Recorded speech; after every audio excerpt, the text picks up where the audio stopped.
Masih bersama saya Ibnu Fadil, pemirsa Anda kembali menyaksikan 3 berita utama Kaltim hari ini. Karena sakit hati, seorang pelajar di Tarakan sebar video dan foto bugil mantan pacar ke media sosial.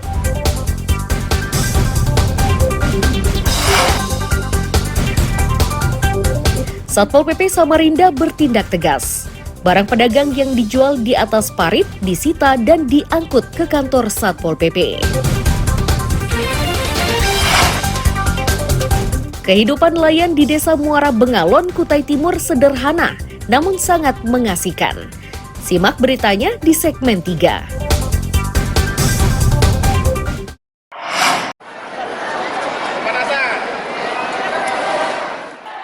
Kejuaraan pencaksilat ke-9 tahun 2023 di Gedung BSCC Dom Balikpapan ini diikuti ratusan peserta dari belasan perguruan.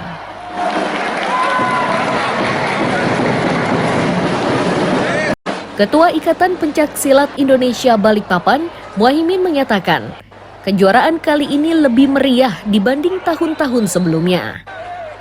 Ini membuktikan pencaksilat makin diminati.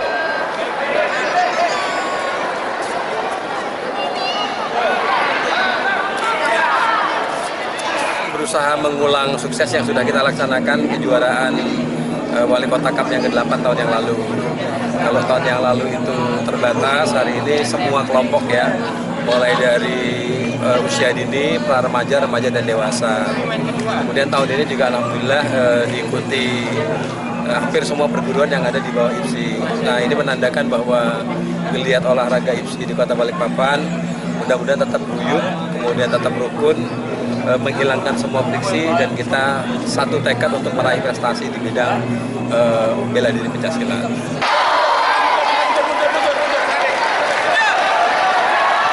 Untuk bisa meraih prestasi, masing-masing perguruan menerapkan metode berbeda.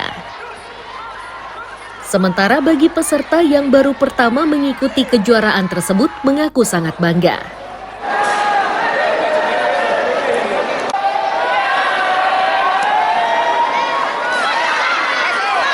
Saya belum pernah. Ini baru satu perguruan aja. Ini baru pertama kali. Ya. Oke, perasaannya bisa ikut turnamen seperti ini bagaimana? Alhamdulillah cukup senang. Baru perdana maksudnya ya. Perdana. Sudah berapa lama latihan? Kalau latihan 2 tahun. 2 tahun. Ya. Kenapa pilih pencaksilat nih sebagai olahraga yang ditekuni? Karena ngikut dari saudara ya. Mas saya juga atlet, dari om, jadi ngikut aja gitu. Oke. Kalau saya lihat sih dari grafik yang saya lihat dari beberapa perguruan yang ada di Kota Balikpapan, dari grafik latihannya sendiri, insya Allah dari Persaudaraan Setia Hati Ternate yang mana sudah latihan 2 kali dalam 1 hari, dibanding dengan perguruan lain yang saya cek kekuatan hanya melakukan latihan mungkin 3 kali dalam 1 minggu. Jadi kami insya Allah optimis untuk bisa mempertahankan juara umum. IKS TNI Kerasa yang mana total 400. Kejuaraan pencaksilat ini berlangsung 4 hari, mulai dari 4 Desember hingga 7 Desember 2023. Amir Hamzah dan Riani Mantini melaporkan dari Balikpapan.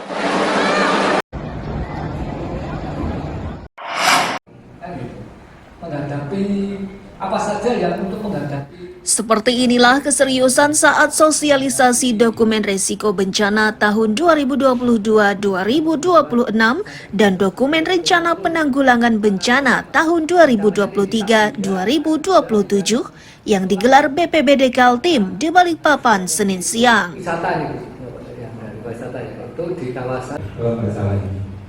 Sekretaris Daerah Provinsi Kaltim Sri Wahyuni menyatakan sosialisasi kali ini sengaja menghadirkan beberapa pihak. Itu dimaksudkan agar Pemprov Kaltim mendapat masukan penting terkait penanganan bencana.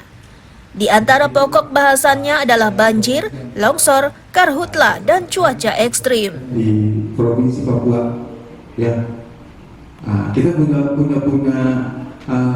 pedoman Pak, tapi masih. Nanti kita sosialisasi menghadirkan perangkat daerah, kabupaten kota, dan juga organisasi masyarakat yang terkait ya.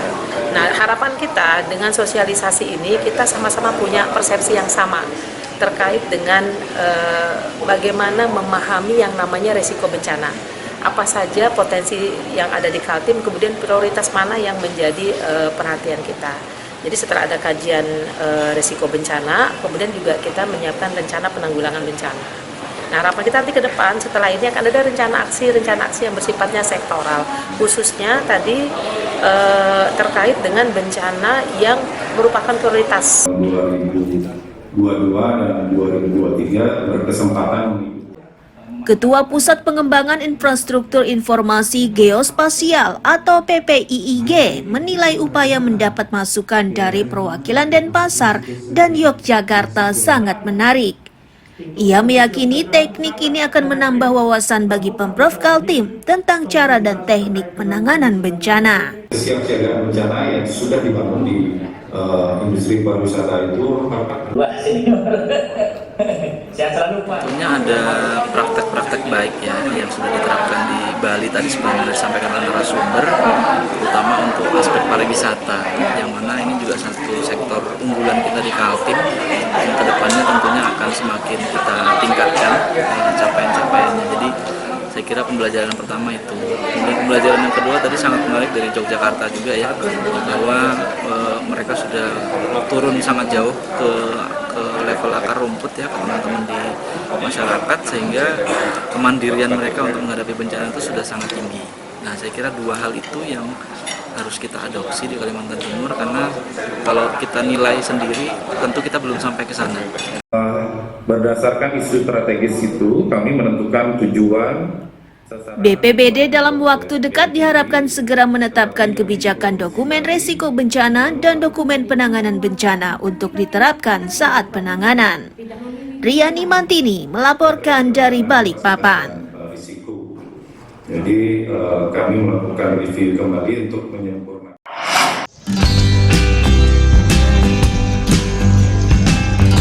Bara api dari kayu bakar inilah yang akan dimanfaatkan untuk memanggang ikan hasil tangkapan di kawasan Kutai Timur.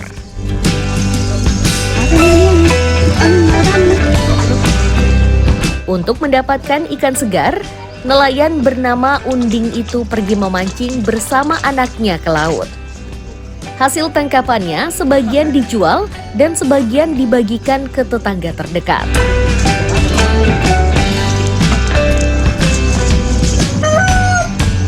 Unding warga Muara Bengalon, Kutai Timur ini mengaku mencari ikan mulai dilakukan sejak pukul 4 pagi hingga 12 siang.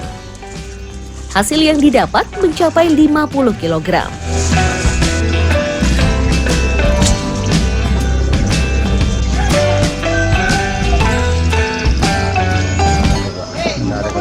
Ikannya bagus juga. Enak sedang mencari ikan. Ini ikan Bapak, ikan apa ini? Bogor. Ikan bogor. Dapat berapa kilo hari ini Pak? 50 kilo. Itu berangkat jam berapa, pulang jam berapa? Jam 4 subuh, pulang jam 12.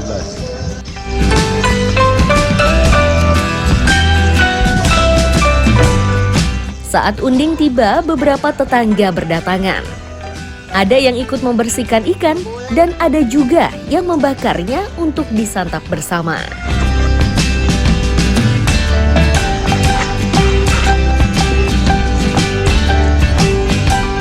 Lagi mau bakar ikan bakar, tapi bumbunya sederhana, pakai garam, petsin, sama minyak aja.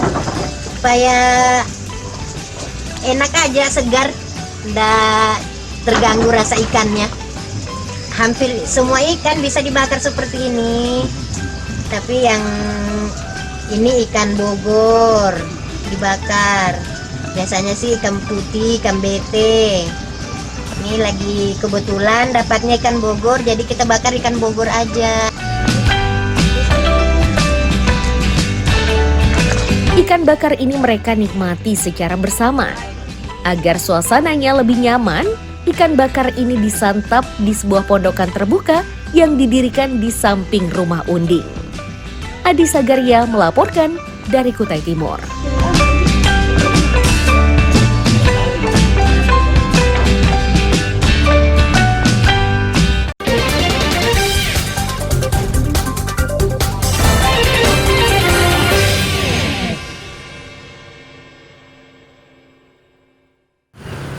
Pemirsa, berita tadi menjadi akhir kebersamaan kita pada pagi hari ini.